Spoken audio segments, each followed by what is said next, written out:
The Galactic Council convened an emergency session as the last Keth stronghold transmitted its final distress call into the void.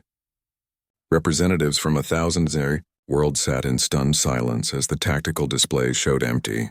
Space where the hegemony had existed just 3 weeks before. 47 star systems, gone. 1 million Keth military personnel erased. 2 billion civilians, simply no longer existing. Elder Vorthak of the Kepler Coalition stood before the assembly, his ancient frame bearing the weight of terrible knowledge. He had lived through 4 such gardening operations in his long lifetime, and each time the galaxy forgot the lesson until someone else decided to test human patience. "We warned them," he said, his voice carrying clearly through the vast chamber. "For 3,000 years we have maintained galactic peace with one simple rule."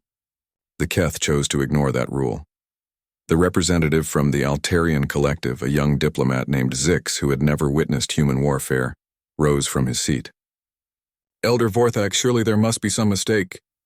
Entire civilizations don't simply disappear. There must be survivors somewhere.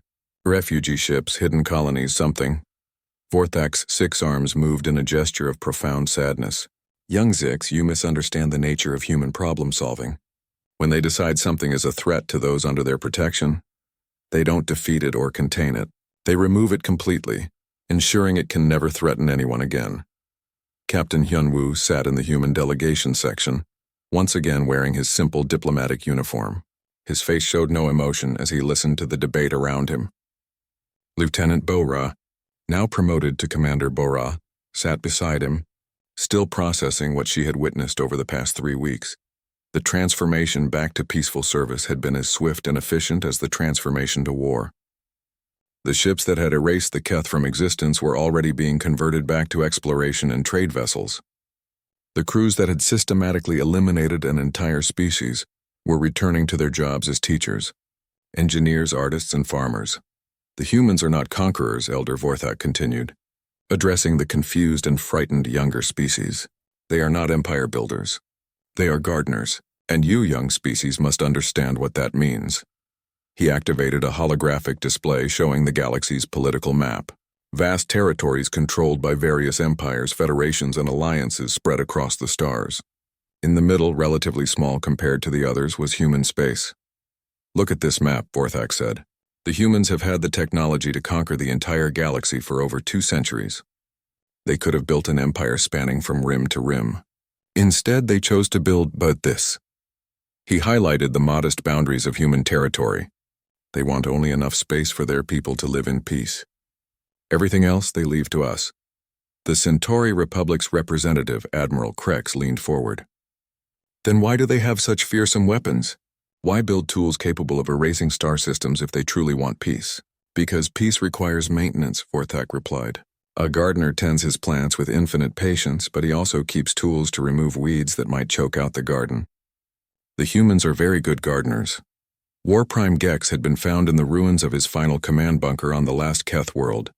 The humans had left him alive, the only Keth survivor in the entire galaxy, as a living reminder of the consequences of forgetting the ancient warnings.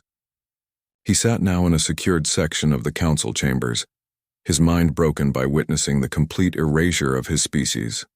"They didn't conquer us," he whispered to anyone who would listen. "They didn't defeat us in battle. They just removed us. Like we had never existed, like we were nothing but a mistake that needed to be corrected." Dr. Mi-Young published her research report on what the galaxy had witnessed. Her paper, titled "The Human Doctrine: Peace Through Certain Consequence," became required reading for every diplomatic academy in known space. Her conclusions were simple and terrifying in their clarity. "Humans do not wage war as other species understand it," she wrote. "War implies 2 sides fighting for victory, with the possibility of defeat, negotiation, or compromise. When humans decide that a species poses an existential threat to those under their protection, they do not fight. They simply solve the problem, permanently." She documented the psychological profiles of human military personnel during the operation. No bloodlust, no hatred, no desire for conquest or glory. They approached the elimination of the Keth with the same methodical professionalism that human doctors brought to removing cancer cells. "The most disturbing aspect," her report noted, is not their capacity for destruction, but their complete emotional detachment from it. They do not enjoy killing. They simply accept it as necessary maintenance of their garden of peace. Commander Taemin submitted his archaeological findings to the Galactic Historical Archive.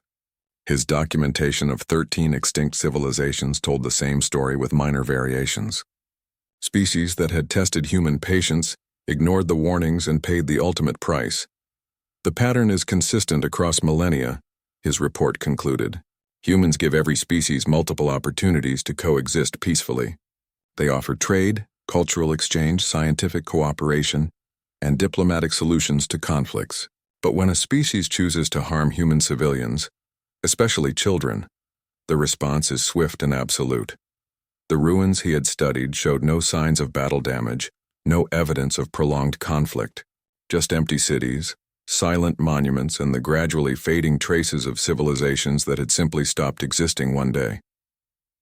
Engineer Song Ho decommissioned the weapon systems he had helped build, watching as humanity's tools of absolute destruction were carefully stored away, until they might be needed again. The ships returned to their peaceful configurations. The factories resumed production of civilian goods, and the galaxy began to breathe again. But now everyone knew the tools existed. Everyone understood that human patience, while vast, was not infinite. Everyone remembered what happened when someone crossed the line that must never be crossed. Admiral Jae-sung stood on the bridge of the Incheon's Pride as it resumed its peaceful patrol duties. The ship that had coordinated the complete elimination of an entire species now carried scientific equipment and diplomatic personnel. Communications Officer Yoonji, now Captain Yoonji, had returned to monitoring routine trade communications and cultural exchange programs. "Sir?" she asked quietly during a moment when they were alone on the bridge. "Do you think we did the right thing?" Jae-sung looked out at the stars, thinking of 50,000 innocent people who had been murdered for no reason other than someone's desire to test human resolve. "Captain," he said, "the right thing would have been for the Keth to remember the warnings. The right thing would have been for them to choose peace over violence. When they chose to target our children, they made the right thing impossible. All that remained was the necessary thing. The galaxy settled into a new equilibrium, one where the ancient warnings carried fresh weight. Diplomatic academies added mandatory courses on human psychology. Military colleges studied the Keth elimination as an example of what not to do. Parents across 1,000 worlds told their children stories about the sleeping giants of Sol 3 and why it was important to let them sleep. Elder Vorthak updated the Galactic Archives with a new entry, one that would be read by future generations long after his species had faded into history. Let this be recorded for all time. The humans seek peace above all things. They will share their knowledge, their art, their friendship with any species willing to reciprocate. They will negotiate with patience that spans centuries. They will forgive insults, overlook aggression, and endure provocation that would drive other species to war. But they will not tolerate threats to innocence under their protection. They will not accept the murder of their children. When forced to choose between mercy for aggressors and safety for the innocent, they choose safety. Every time. Without exception, the Keth hegemony learned this lesson. They are no longer capable of teaching it to others. Remember their example.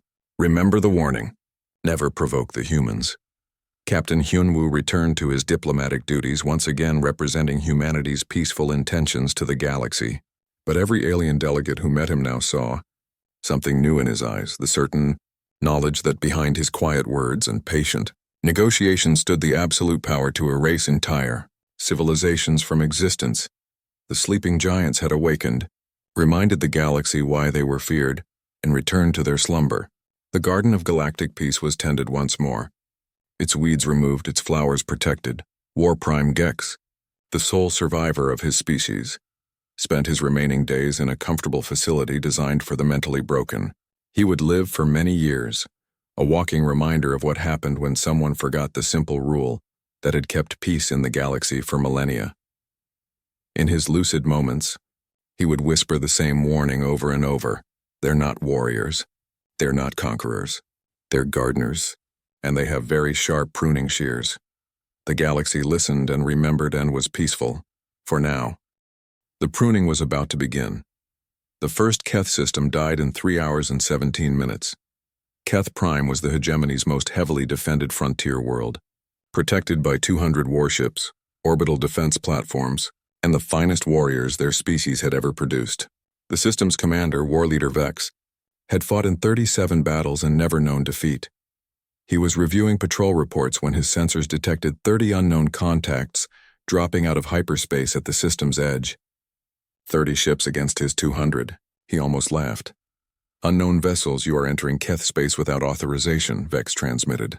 "Identify yourselves or be destroyed." The response came on all frequencies simultaneously, broadcast so every ship, every station, and every warrior could hear it clearly. "This is Captain Hyunwoo of the Terran Defense Corps. You killed civilians under our protection. This is the consequence." War Leader Vex had heard of human diplomatic protests, but this was different. The voice carried no anger, no emotion at all. It was the sound of someone announcing a fact, like stating the time or reporting the weather. "Human cowards," Vex snarled. "You think 30 ships can threaten the might of Keth Prime? We will feast on your bones tonight." Captain Hyunwoo's response was equally calm. "You targeted children first. You showed them no mercy. You will receive the same consideration." The battle began exactly as War Leader Vex expected, and then everything went wrong. The human ships didn't form battle lines or follow standard tactical doctrine. Instead, they moved like a single organism, each vessel anticipating the other's actions without any apparent communication. When Keth forces tried to surround them, the humans simply weren't where the targeting computers said they should be. Captain Sujin commanded the destroyer New Daegu as it dove through a formation of Keth battlecruisers.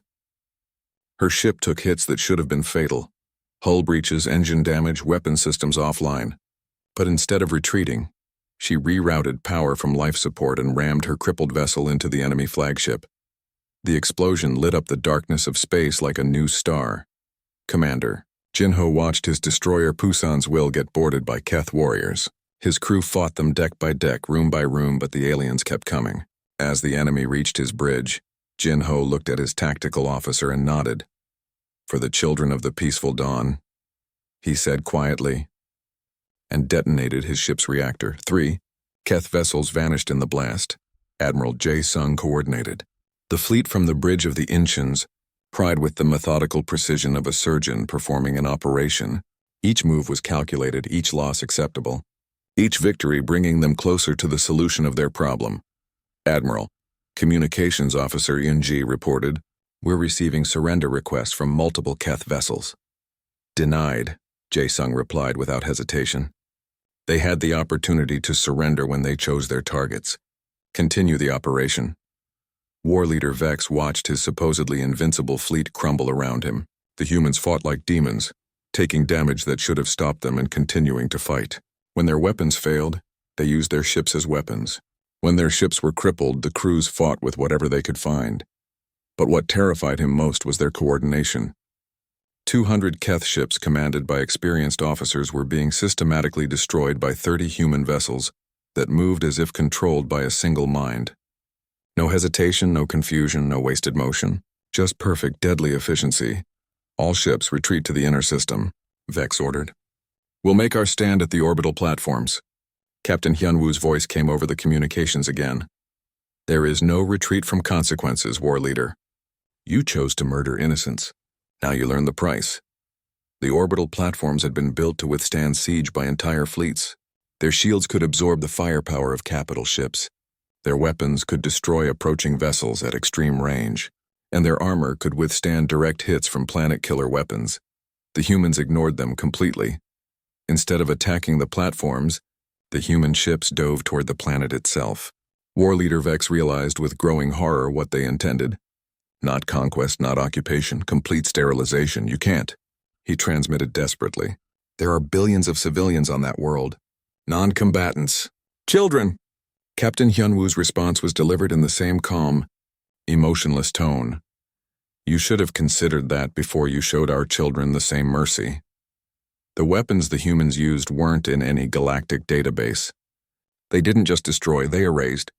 Where Keth Prime had existed, there was now empty space marked only by a navigation beacon warning ships away from gravitational anomalies. 2 billion. Keth civilians had simply stopped existing. War Prime. Gex woke to alarms screaming throughout his command center. His staff rushed about in panic as reports flooded in from across the hegemony. Not just military defeats, entire worlds going silent. Star systems simply disappearing from long-range sensors. What's happening? Gex demanded. His intelligence chief, trembling with fear, handed him a datapad. The humans, War Prime. They're not fighting us. They're deleting us. The reports made no sense. Human fleets appearing without warning, engaging Keth defenses briefly, then using weapons that removed planets from existence. Not conquered, not occupied, not destroyed in any conventional sense. Simply gone. How many systems have we lost? Gex asked. 17 in the past 6 hours, War Prime. And the rate is accelerating. Elder Vorthak of the Kepler Coalition watched the tactical displays with grim satisfaction, mixed with deep sadness. He had tried to warn them. The galaxy's historians had documented this process dozens of times throughout human history. Species that threatened human civilians didn't get defeated in battle. They got erased from the universe. The Galactic Council met in emergency session as reports reached them of entire Keth worlds simply vanishing. The younger species demanded explanations, intervention, anything to stop what they saw as genocide on an unprecedented scale. This is not genocide, Elder Vorthak explained patiently. Genocide implies the systematic killing of a people. The humans are not killing the Keth. They are solving the problem the Keth created when they chose to target human children. But billions have died, protested the representative from the Tau Ceti League. Yes, Vorthak agreed sadly. And the humans warned us this would happen if anyone harmed those under their protection. The Keth chose to ignore those warnings. The humans are simply implementing the consequences they promised. Dr. Mi Young documented the process from her research station with scientific detachment. She had studied human psychology for decades, but seeing it in action was different from reading about it in reports. The humans weren't driven by rage or hatred. They approached the elimination of the Keth with the same methodical efficiency they brought to any complex problem. Her alien colleagues had long since fled the station. Only human personnel remained, working with calm professionalism as they monitored the gardening operation taking place across the Keth hegemony. Commander Taemin continued his archaeological work on the dead world, now understanding exactly what he was documenting. This civilization had made the same mistake the Keth were making now. They had mistaken human patience for weakness, human kindness for vulnerability. The ruins around him were the result. A species that had existed for millions of years, reduced to crumbling stones and fading inscriptions in less than a month. The humans had been thorough then, just as they were being thorough now. Engineer Songho watched the ships he had helped build perform their intended function. The vessels moved through Keth space like antibodies through an infected organism, systematically removing every trace of the threat. Their weapons didn't just destroy, they sterilized, ensuring that nothing dangerous could ever grow back. How long will it take? Asked his assistant Youngsu as they monitored the operation. Songho checked his calculations. 47 Keth systems operated at this rate, factoring in increasing human efficiency as they perfected their techniques. 3 weeks, he said. Maybe less if they optimized the process. War Prime Gex stood in his command center as the reports continued to arrive. 23 systems gone, 28, 31. His mighty hegemony was being methodically erased from existence, and there was nothing he could do to stop it. Send a message to the humans, he ordered desperately. Tell them we surrender. Tell them we'll pay reparations. Tell them we'll do anything they want. His communications officer looked up at him with hollow eyes. I've been trying, War Prime. They're not accepting communications. They're not negotiating. They're just finishing their work.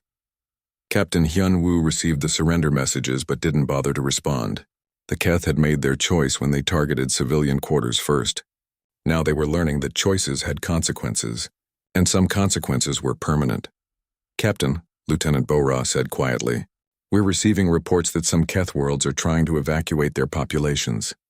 Hyun Woo looked at her with those calm, terrible eyes. Where were the evacuation plans for the children aboard the Peaceful Dawn, Lieutenant? Bora said nothing more. The storm that was humanity's awakened fury swept across the Keth hegemony like a force of nature. Inexorable, unstoppable, and absolutely certain. The galaxy began to change in ways so subtle that most species didn't notice at first. Trade routes that had operated smoothly for decades suddenly experienced delays. Human merchant vessels that had carried cargo between worlds for generations simply failed to arrive at their destinations. Space stations that depended on human technical expertise found their maintenance schedules disrupted. Captain Hyunwoo stood in the briefing room of the newly reactivated First Strike Fleet, his diplomatic uniform replaced by the black combat dress he hadn't worn in 15 years. The transformation had taken only hours, but the change in him was profound. Lieutenant Bora barely recognized the quiet diplomat she had served under. This man moved with the deadly precision of a predator preparing to hunt. The target designation is simple. Admiral Jae-sung addressed the assembled officers. The Keth hegemony attacked and destroyed a civilian colony ship. They targeted non-combatants first. They showed no mercy to children. Protocol 7 is now in effect. The officers around the table said nothing. They didn't need explanation of what Protocol 7 meant. Every human military officer learned about it during their training, though most hoped never to see it activated. It was humanity's final option, reserved for threats that could not be negotiated with, reasoned with, or safely contained. Total elimination. Questions? The Admiral asked. Captain Soo Jin, commander of the destroyer New Daegu, raised her hand. Sir, are we coordinating with the Galactic Council on this operation? No. The Council exists to maintain peace between reasonable species. The Keth have demonstrated they are not reasonable. They are a cancer that must be removed before it spreads. Commander Jin Ho of the destroyer Pusan's Will looked at his tactical display. Admiral, intelligence reports show the Keth control 47 systems with over 200 major military installations. Our force numbers only 30 ships. Admiral Jae-sung smiled, but there was no warmth in it. Commander, you're thinking like someone who fights wars. We don't fight wars. We solve problems. War Prime Gex received the first reports 3 days after the attack on the Peaceful Dawn. Human ships had begun disappearing from all known space lanes. Human trade delegations were canceling meetings. Human technical advisors were returning home from alien worlds across the galaxy. His intelligence officers assured him this was normal human behavior. They were simply retreating in fear, as weak species always did when confronted by superior strength. The Keth fleet commanders reported no unusual human military activity in their sectors. They were wrong on all counts. Commander Taemin made a discovery that sent chills down his spine. While cataloging the ruins of the dead civilization, his team uncovered a data cache that had somehow survived the centuries. The final records of the species showed their complete confusion as their world simply stopped existing. They came without warning, the ancient text read in broken translation. We had defenses, we had fleets, we had warriors. None of it mattered. They didn't fight our armies. They didn't conquer our cities. They simply erased us from the universe as if we had never been. The record ended with a desperate plea. We thought they were weak because they preferred peace. We learned too late that they don't fight wars. They solve problems. Taemin sent an encrypted message to Earth Command.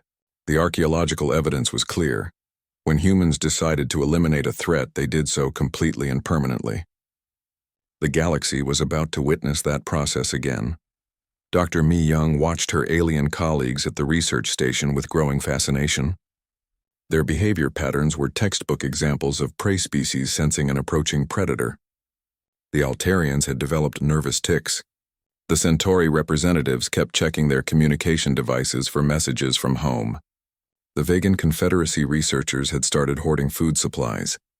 They knew, even if they couldn't articulate it, that something fundamental had changed in the galaxy's balance of power.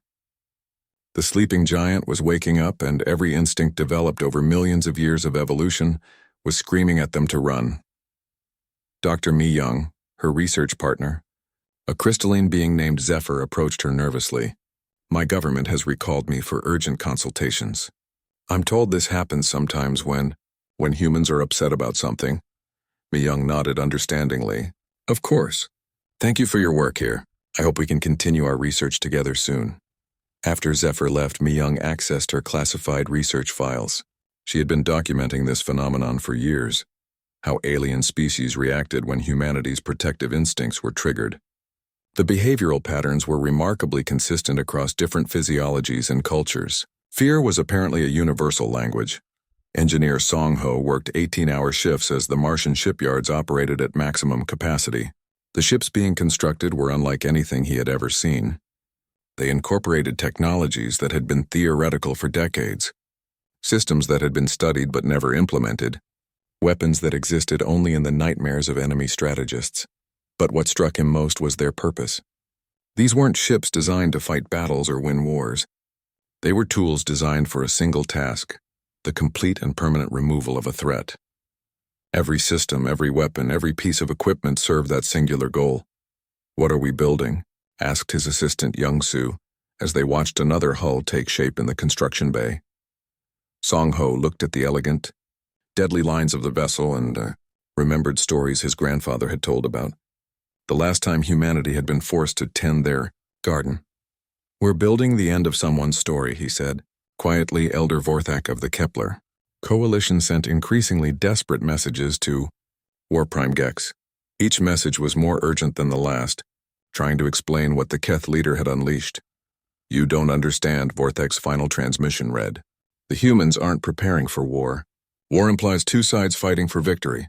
The humans have already decided the outcome. You are not their enemy. You are their problem. And humans solve problems completely." Gex deleted the message without reading it fully. The old fool's superstitions meant nothing to a warrior race that had conquered half a galactic sector. Captain Hyun-Woo stood in the armory of his new command ship, the Soul's Vengeance. He hadn't held military weapons in 15 years, but his hands remembered their weight, their balance, their purpose. Lieutenant Bora watched him check and recheck equipment that had been maintained in perfect condition by automated systems. "Captain," she said hesitantly, "are we really going to destroy an entire species?" Hyun-Woo looked at her with eyes that had seen too much of the galaxy's darkness. "Lieutenant, the Keth made a choice when they targeted civilian quarters first. They chose to kill children who posed no threat to them. They chose to murder families who had never harmed anyone. We didn't make this choice, they did. We're simply implementing the consequences." He holstered his sidearm and turned to face her fully. "The galaxy stays peaceful because evil beings know that harming innocents under human protection means certain death. If we let the Keth survive, others will see it as weakness. More children will die. More families will be destroyed. We don't have the luxury of mercy when the stakes are that high." Bora nodded slowly. She was beginning to understand why other species feared humanity's awakening. It wasn't cruelty or bloodlust. It was the terrifying certainty of beings who had made peace with the necessity of absolute action. Admiral Jae Sung received reports from across human space as the transformation continued. Civilian populations were being quietly evacuated from border worlds. Ships that had carried cargo and passengers for decades were being refitted with systems that had no peaceful purpose. Factories that had produced consumer goods were retooling for military production. Most remarkably, there had been no panic, no protests, no resistance. Human civilization simply shifted from peace to war mode, with the efficiency of a machine designed for that exact purpose. Teachers became tactical officers. Engineers became weapons specialists. Artists became intelligence analysts. "Sir," Communications Officer Yunji reported, "we're receiving final confirmation from all fleet elements. Transformation is complete. We are ready to begin operations." The Admiral looked out at the stars, knowing that somewhere among them 50,000 innocent people had been murdered for no reason other than someone's ambition. In a few hours, the galaxy would remember why that was unacceptable.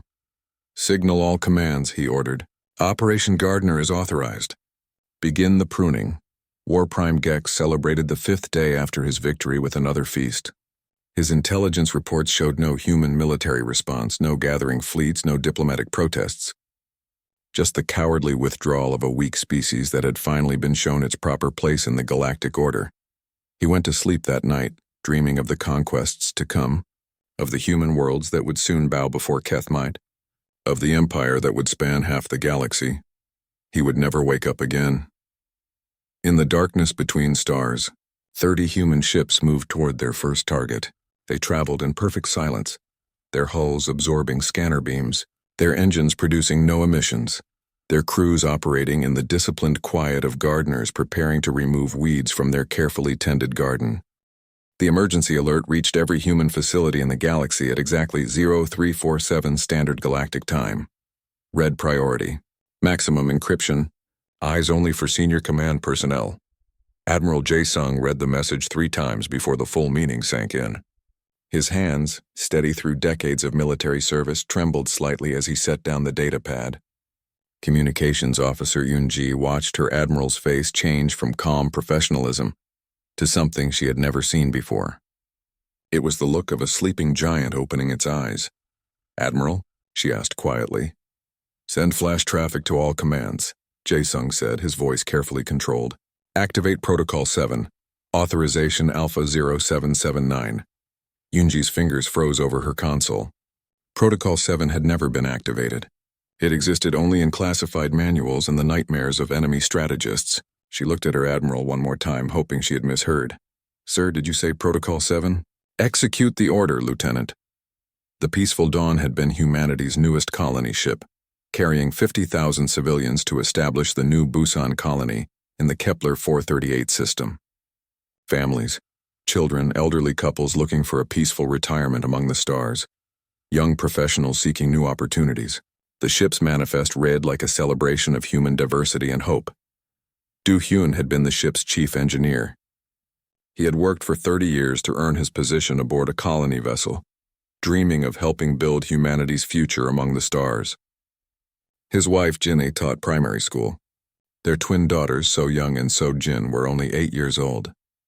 The attack came without warning during the ship's routine journey through neutral space. Do-hyun was in Engineering Bay 3 when the first explosion rocked the ship. His emergency training kicked in immediately, and he ran for the main communications array.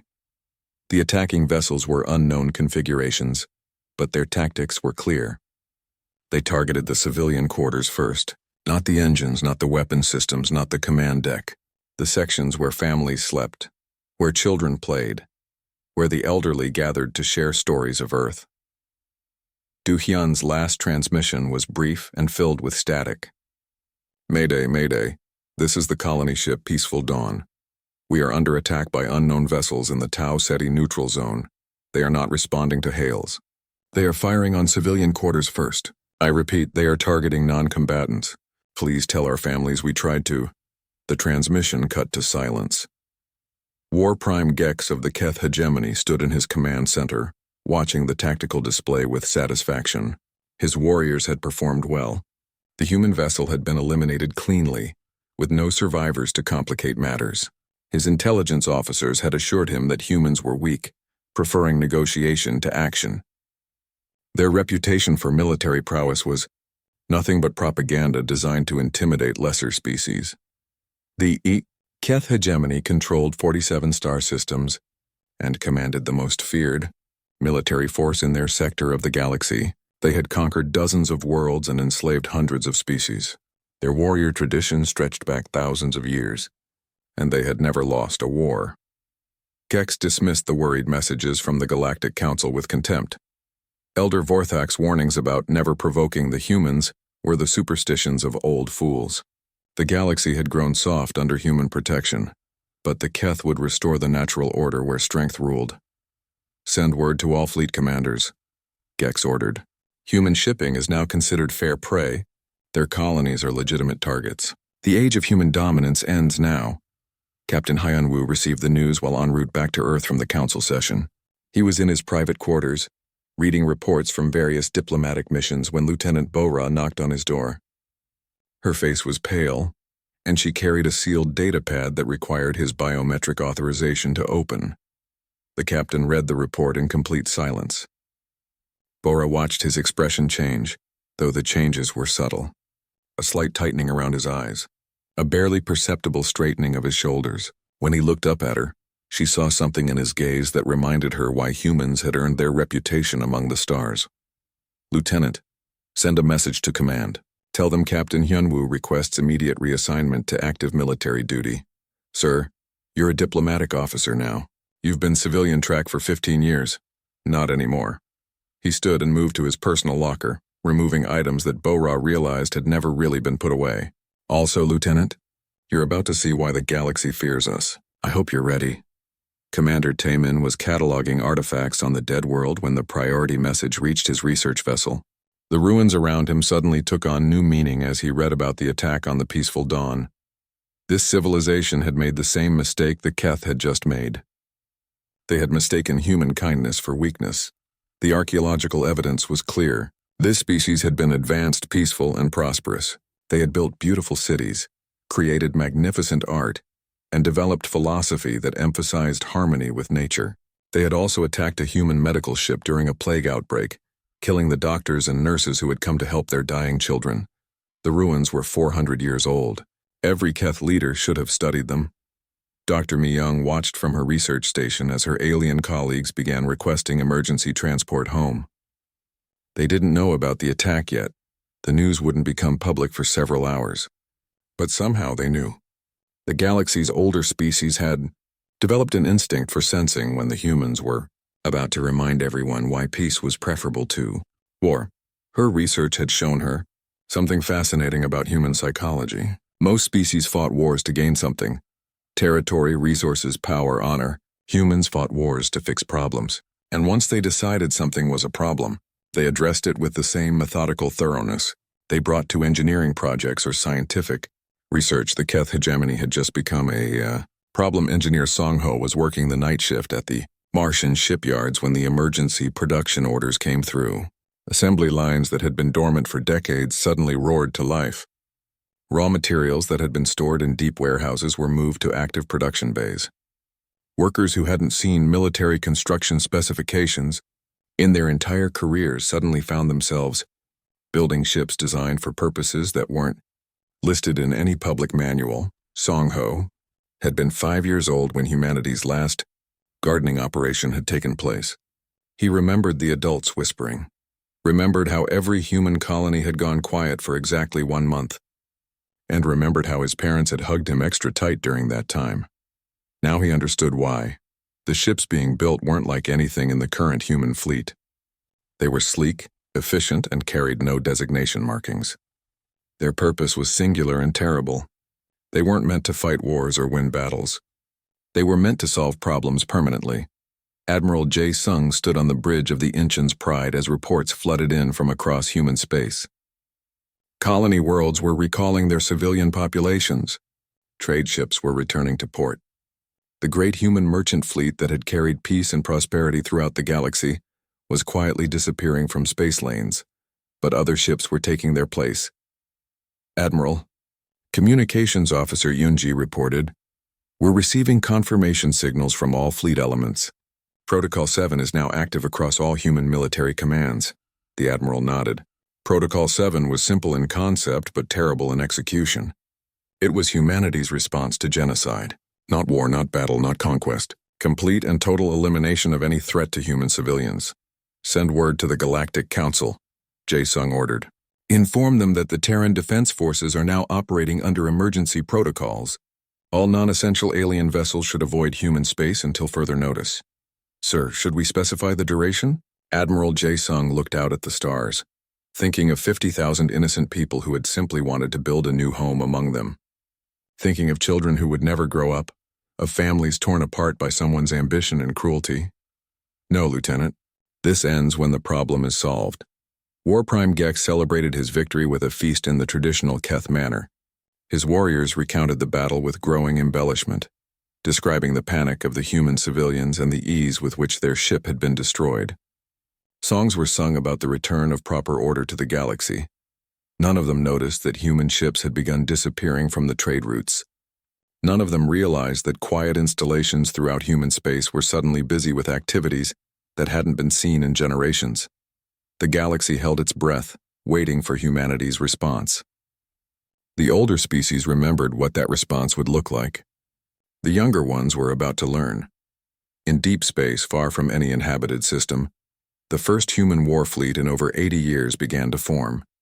Ships that had been civilian vessels completed their transformation into instruments of absolute destruction. Crews that had been teachers, engineers, artists, and farmers put on uniforms they had hoped never to wear again. The gardeners were preparing their tools. The great hall of the Galactic Council stretched for miles in every direction. Thousands of different alien species sat in their designated sections, their various forms of communication creating a symphony of clicks, hums, and telepathic whispers. The air itself seemed heavy with the weight of ancient decisions and older fears. Elder Vorthak of the Kepler Coalition rose from his crystalline throne. His 6 arms moved in ritual patterns as he spoke, his voice carrying across the vast chamber through translation devices that had served the galaxy for millennia. Today's session was different from the usual trade disputes and territorial negotiations. Today, they discussed the one rule that had kept peace in the galaxy for over 3,000 years. Never provoke the humans. Vorthak's words echoed in 100 different languages simultaneously. Captain Hyunwoo sat quietly in the human delegation section. His uniform was simple compared to the elaborate dress of other species representatives. No bright colors, no ceremonial weapons, no displays of wealth or power, just a plain blue jacket with a small Earth symbol on the collar. His weathered face showed no emotion as he listened to the elder speak about his people. Some of you are young species, Vorthak continued, his ancient eyes scanning the assembly. You have not lived through the sector wars. You have not seen what happens when the galaxy forgets this simple truth. Lieutenant Bo-Ra, sitting beside Captain Hyunwoo, quietly monitored the translation feeds on her tablet. She watched as the words were converted into thousands of languages, and she noticed something interesting. Every species had their own word for what humans became when pushed too far. The Altarians called it the burning, silence. The Vegan Confederacy used a term that roughly translated to inevitable extinction. The Kao Centauri Republic simply called it the end. 200 years ago, humans had first stepped beyond their small blue world. They came with ships that were outdated by galactic standards and weapons that seemed primitive. They spoke of peace and friendship. They offered to share their art, their music, their stories. Most species laughed at them. The laughter stopped after the Battle of Kepler 442. The sector wars had raged for over 1,000 years when humans arrived. Ancient enemies fought with weapons that could crack planets and fleets that numbered in the millions. Entire solar systems had been reduced to asteroid fields. Trillions had died and no end was in sight. Then a human colony ship was caught in the crossfire. Captain Hyunwoo remembered the stories his grandfather had told him. How the human response had been swift and terrible. Not revenge exactly, more like a surgeon removing a cancer. Clean, precise, and absolute. The humans ended the sector wars in 53 days, Elder Vorthak said, his voice dropping to barely above a whisper. Not through superior technology. Not through overwhelming numbers. They ended it because they approached war differently than any species the galaxy had ever seen. Commander Taemin was far from the council chambers, conducting routine surveys in the Outer Rim territories aboard his research vessel, the New Soul. His team was studying ancient ruins on a dead world when the transmission from the council reached them. As he listened to Elder Vorthak's speech, Taemin looked out at the ruins they had been excavating.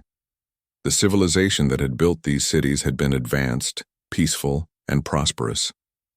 They had first contact protocols, trade agreements, and cultural exchange programs. They had also made the mistake of attacking a human medical ship during a plague outbreak. That was 400 years ago. The ruins were all that remained. Most species fight wars to win territory, resources, or honor, Vorthak continued. Humans fight wars to solve problems, and they consider any threat to those under their protection to be a problem that requires a permanent solution. The elder's words sent ripples of nervous energy through the assembled species. Some shifted uncomfortably in their seats. Others activated privacy shields to hold hurried conversations with their advisors. The younger species, those who had joined the galactic community in the past century, looked confused. They had only known humans as quiet diplomats and peaceful traders. Admiral Jae-sung commanded the human fleet from his flagship, the Inchen's Pride. The ship drifted silently in deep space, far from any inhabited system. To outside observers, it looked like a simple exploration vessel. Long-range sensors would detect standard scientific equipment, minimal weapons, and a crew focused on peaceful research. They would be wrong on all counts. The Inchen's Pride was one of dozens of ships that maintained humanity's peaceful presence in the galaxy. Each vessel could reconfigure itself from exploration ship to instrument of total war in less than 6 hours. The crews trained constantly, but their training was hidden within routine scientific missions and cultural exchanges. Dr. Mi Young worked aboard the research station Harmony, a joint human-alien facility dedicated to xenobiology and peaceful cooperation. She studied the behavior patterns of different species, officially to improve diplomatic relations. Unofficially, she documented how each species prepared for war. Today, as Elder Vorthak spoke about the ancient warnings, Dr. Mi Young watched her alien colleagues through the observation windows. They were nervous. Several had already submitted requests for immediate transport back to their homeworlds. They knew something that the younger species did not. They knew what humans were capable of when their patience ended. The warnings exist for a reason, Elder Vorthak said, his voice growing stronger, not because humans are evil or aggressive. They are among the most peaceful species in the galaxy. They prefer negotiation to conflict, cooperation to competition, building to destroying. But they are also gardeners. The elder paused, letting his words sink in. A gardener tends their plants with infinite patience and care. They water them, protect them from storms, and help them grow. But when a gardener finds weeds threatening their garden, they do not negotiate with the weeds. They do not try to reform the weeds or relocate them. They remove them completely, roots and all, so they cannot return. Captain Hyunwoo finally moved, just slightly adjusting his position in his chair. Lieutenant Boran noticed the movement and understood its meaning. Her captain was remembering something, probably from his family's military history. The stories passed down through generations of soldiers who had learned hard lessons about the cost of protecting innocent lives. The last time the galaxy had forgotten the warnings was 80 years ago. An aggressive species called the Helix Dominion had decided that human trade ships were easy targets. They had attacked and destroyed 17 vessels, taking their crews as slaves. The Helix Dominion no longer existed. Not conquered, not defeated in battle, not absorbed into another empire. They simply no longer existed. Their worlds were empty space now, marked only by navigation beacons warning ships away from the gravitational anomalies that remained. Elder Vorthak raised all 6 of his arms in the ancient gesture of solemn warning. Remember the lesson, young species. The humans are gardeners of peace. Respect their garden, and they will share its bounty with infinite generosity. Threaten their garden and learn why the galaxy fears their pruning shears. The session ended in absolute silence. Captain Hyunwoo stood and walked quietly from the chamber, Lieutenant Bo-Ra following close behind. They had heard nothing new today, but sometimes the old warnings needed to be spoken aloud again. Somewhere in the galaxy, someone was about to forget those warnings.